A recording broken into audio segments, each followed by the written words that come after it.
At Arizona State University, we're bringing world-class education from our globally acclaimed faculty to you. Ranked #1 in innovation for 10 consecutive years and #2 among public universities for employability, ASU isn't just ahead of the curve, it's creating new paths to success.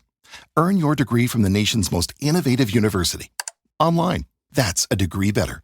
Explore more than 300 undergraduate, graduate, and certificate programs at asuonline.asu.edu.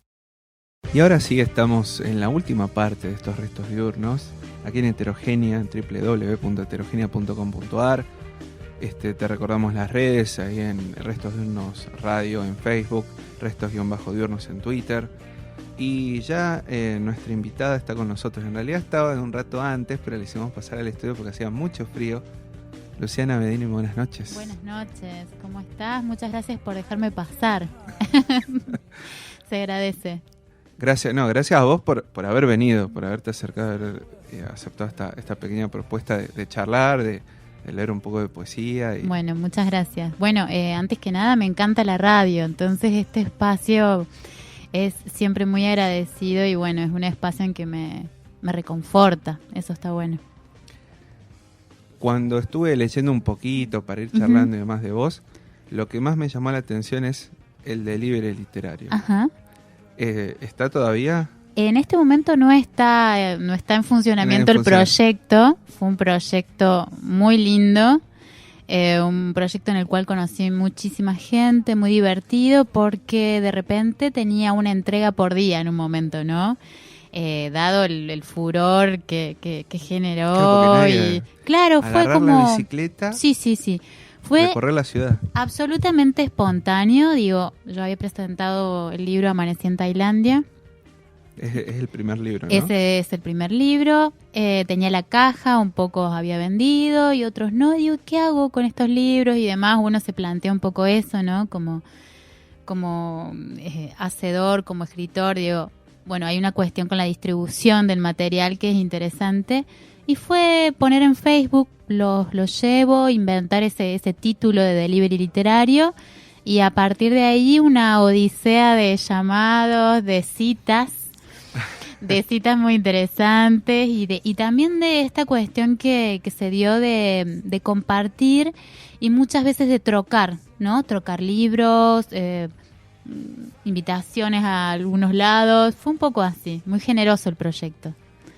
Había leído por ahí que respecto a este proyecto, primero estaban los amigos, que por ahí era todo más fácil, porque sí, hola, ¿cómo andás?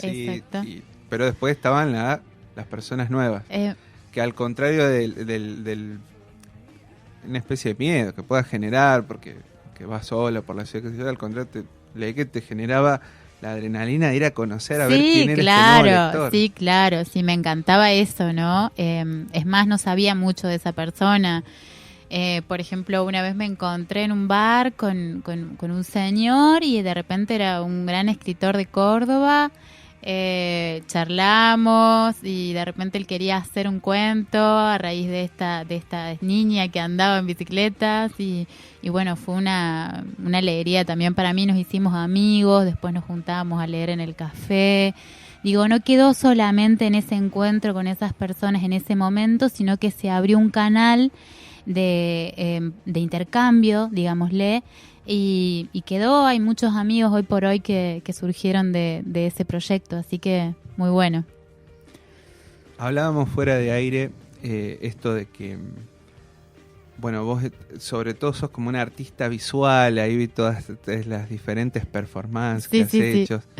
Y hablamos un poquito de esto, la vinculación con la literatura permanente, o lo literario, mejor dicho. Lo literario, sí, y lo poético también podríamos decir, ¿no? O sea, esto se da desde muy pequeña, desde muy pequeñita, sino este intercambio de un poco la lectura, un poco lo escénico, un poco como... Querías manifestar eso que estabas leyendo, exactamente, y una transpolación también de los lenguajes, ¿no?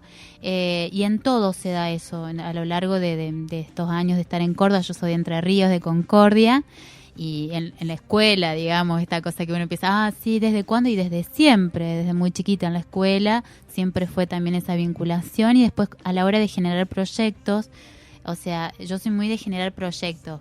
Por ejemplo, esta idea con tal concepto, este poema o esta serie de poemas, cómo llevarlo a escena, quién invito, y también colabora en esto la cuestión de la gestión cultural que me ha ayudado a poder plasmarlos. Entonces, de repente, por ejemplo, te cuento como para dar un ejemplo de esta vinculación.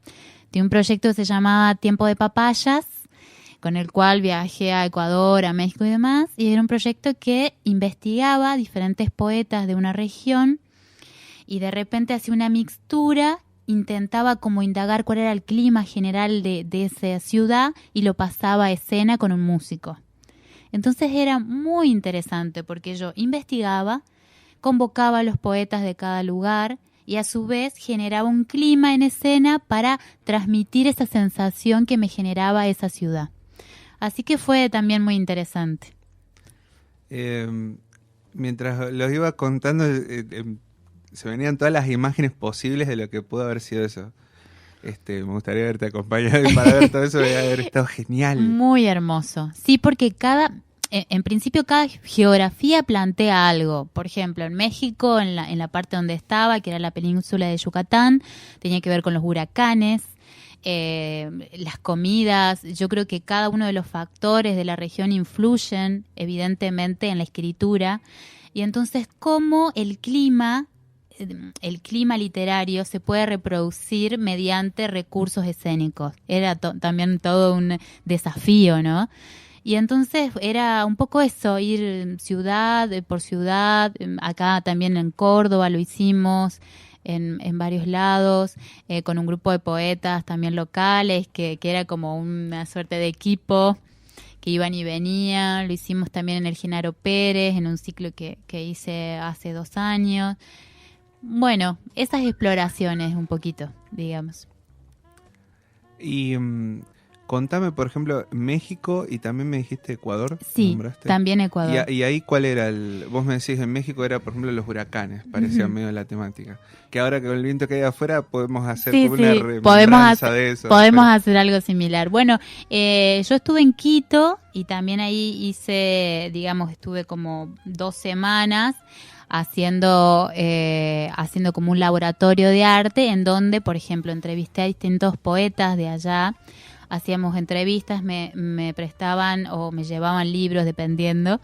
Y lo que yo noté de Quito particularmente era cierto hermetismo que está ligado a su cultura, que está ligado también a la altura en la que se encuentran, y también que tiene que ver mucho con la introspección, digamos, del lugar. Entonces trabajamos algo más hermético, algo más minimalista, algo un poco ominoso, porque tienen en sus calles, por ejemplo, hay horarios en los cuales ya no se puede estar en la calle, hay toda una situación con la policía, con los robos y demás, que de repente también se ve reflejado en lo que es su literatura.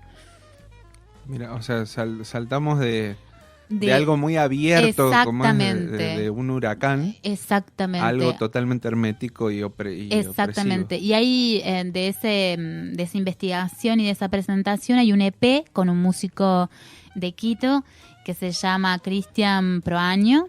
Y bueno, está como, por suerte, el registro de eso, que estuvo muy bueno. Excelente, entonces. ¿Estás con talleres creativos? Estoy con talleres creativos ahora, sí, buenísimo. Que también tienen que ver con esta exploración de la palabra y el cuerpo, y que, bueno, concretamente este taller que se llama Voces Atómicas está funcionando desde el año pasado. Antes fueron otros talleres, hace 10 años que doy talleres, así que bueno, como también fui explorando distintos caminitos. Y bueno, este está en un centro de día, trabajo con adultos mayores y viajo a diferentes provincias llevando, digamos, esta propuesta y trabajando con los municipios y demás. Tratando de imaginarme estos tipos de talleres que hace, ¿sería como los slams, los que se conocen, estos slams de poesía, o no tanto? No tanto, en realidad. Digamos que la idea del taller es que cada una de las personas escriba desde sí, en un estado diferente que permite esta cosa de explorar desde el cuerpo. Los talleres convencionales por ahí plantean la escritura desde la idea, o sea, se lee o más hermético, digamos, así, bueno, no sé si es la palabra, es desde un camino diferente. Por ejemplo, yo he ido, a varios talleres y de repente el profesor o el coordinador lleva un libro, por ejemplo, de Borges, que estuve escuchando Borges también, y de repente a partir de un disparador de un título o de un fragmento de un texto o demás, se genera la dinámica para poder escribir. Esto es a partir de la exploración corporal. Entonces, por ejemplo, yo llevo para cada encuentro, por ejemplo, que trabajemos Borges, que lo trabajé de hecho este año, el tema de la familia, el tema de cómo fue cambiando la concepción de familia a lo largo del tiempo desde la antropología, y llevo entonces un texto de Borges que habla de su abuela, pero para eso empezamos a explorar desde el cuerpo algo relacionado a la familia. Entonces como que hay algo que se quiebra y nace otra posibilidad de expresión. ¿Todo esto lo haces con adultos mayores? Esto en este momento está haciendo con adultos mayores, pero en Jujuy, por ejemplo, que fui hace poquito, fue público adultos, podríamos decir. Y lo que me quedó, el texto de Borges, ¿fue a modo de ejemplo o trabajaste con ese texto? Trabajando ese texto. Porque quería yo voy tratando de tener las imágenes, ¿no? Bien, de todo bien, lo que va pasando. Encanta. Y de alguna manera me complemento con este tipo de trabajo que vos haces, porque trabajás mucho con las imágenes, con el cuerpo, muchísimo, todas estas cosas. Sí. Pensar, por ejemplo, en la abuela de Borges, que sería finales de 1800, su vida, una señora mayor, que si se quieren costumbres y cosas, por ejemplo, o vida, la forma de vida, con adultos mayores, no van a ser obviamente contemporáneos a Borges por una lógica de la edad, pero se puede, por ahí, un poquito más identificados se pueden sentir, ¿no? Con ese tipo de texto. Sí, mira, el tema de la familia en sí es un tema que nos atraviesa a todos y que nos conmueve muchísimo. En ese poema concretamente él hacía mención a la muerte de su abuela y lo que significaba esa muerte, no para él, para todo, universal. Viste que Borges siempre es un poco universal. Entonces de repente, sí, trabajar el tema de la muerte con adultos mayores es muy intenso y genera una tensión que es interesante y que también hay que sostenerla, ¿no? Por supuesto, o sea que no se vuelva todo algo malo, sino no, justamente... absolutamente, sino también tomando de Borges esta cuestión cíclica de todo, que él lo usa para casi todos sus textos, en donde todo vuelve a empezar siempre. También un poco es transmitir ese mensaje, digamos, a los adultos mayores, y creo que lo toman así, y de hecho, bueno, resulta muy, pero muy interesante y muy amoroso, ¿no? Lo que sucede dentro del espacio del taller. Ahora vamos a volver a lo concreto tuyo, a los libros que has publicado. ¿Hay una evolución? ¿Están los mismos escritos diseminados de una sola cosa, así medio a lo Borges? Ajá. ¿O no? Mira, con respecto a los temas, hay diferentes aspectos. Yo creo que la voz literaria, digamos, la voz que se va formando a medida que uno va haciendo. Sí sé que hay temas que me atraviesan, como es el tema de la familia, por ejemplo, y esta cosa de encontrar como ciertas cuestiones que tiene la familia, la importancia y cómo nos conforma y de dónde deviene el formato de la familia actual y si siempre fue así y cómo desarmar y desarticular lo que parece natural para todos. Eso me interesa muchísimo, porque hay algunas cuestiones que yo veo así en general, ¿no? Uno que también está mucho con gente que lo da como sentado, que eso es así, siempre fue así, va a ser así. No, es imposible. Entonces esta posibilidad... Hay muchas construcciones todo el tiempo. Exactamente. Entonces esta posibilidad de desarmar y mostrar como otras posibilidades, ¿no? Dentro de lo que hay. O sea, no absolutamente diferente, sino dentro de lo que hay, como virar un poquito hacia la izquierda, hacia la derecha, hacia donde quieras, eso, y observar con extrañamiento que no todo es como parece. En eso tiene un poquito, digamos, que ver con lo que me interesa a mí como poeta, escritora o como se quieran llamar. Entonces eso sí atraviesa los libros, pero sí siento que este último libro que va a salir este año, hay una condensación, hay otra manera de entender los poemas, hay una serie, hay un concepto, están más amalgamados. Sí siento que hay como un crecimiento en eso, pero los temas siento que son esos. Son la familia, son las cosas que parecen como naturales y no lo son. Un poco eso es. Bien, Luciana. Sí. Ya que estamos terminando Sí. este programa de Restos Diurnos, ¿tenés algunos textos, algunos poemas ahí para leer ahora? Sí, tengo un poema que escribí hace un mes más o menos. Inédito, entonces. Inédito, que me gustaría leer. Bueno. No sé cómo estamos con el tiempo, es cortito. Mira, vamos a hacer lo siguiente. Dale.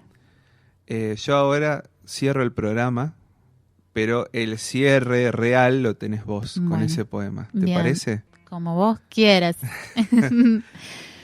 Luciana Bedini, entonces muchas gracias. A vos.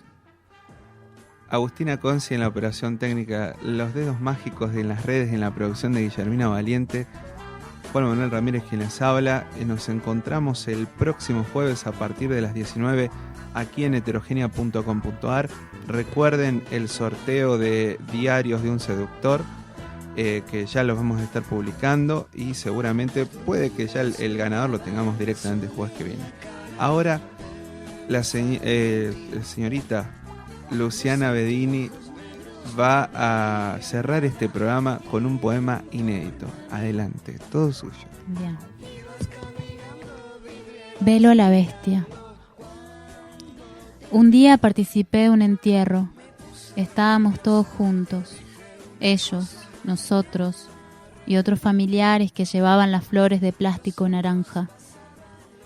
Pero mi tía no tuvo velorio y antes de morir le cortaron una pierna. Solo su cuerpo y su mensaje por WhatsApp. Su cuerpo y lo destrozado que cuentan que era su memoria. No gritó, pero pidió que la busquen, sus otros muertos. La postal se compone de cosas que no vi, una tras otra. La casa de la tía es un mapa enredado de cómo hablar, quienes mueren y quienes crecen en las paredes groseras, construcciones viejas, caídas, casa de gritos pelados, de desvanecencias, de acumular espanto. Tía, firmaste un contrato que decía que te pagaban algo que nunca hicieron. Los vecinos, las carroñas, los pájaros negros que trepan, el rencor de la noche, el miedo de cuando te estaba yendo. Yo lo sentí fresco, al lado de mi cama, el horror de no estar aún preparado para partir. Por suerte te dieron un par de días para amigarte con tu existencia, 2 semanitas más para irte niña, sin hambre, con media pierna menos, cremada en una cajita, tía blanquita, hija de vos misma esperando tu madre resurrección. No sé si mi hermano pasa a la puerta y riega las plantas, todos están confundidos. Mi madre, que no reza o te reza desde la esquina, se hace ruido cromático. At Arizona State University, we're bringing world-class education from our globally acclaimed faculty to you. Ranked number 1 in innovation for 10 consecutive years and number 2 among public universities for employability, ASU isn't just ahead of the curve, it's creating new paths to success. Earn your degree from the nation's most innovative university. Online, that's a degree better. Explore more than 300 undergraduate, graduate, and certificate programs at asuonline.asu.edu.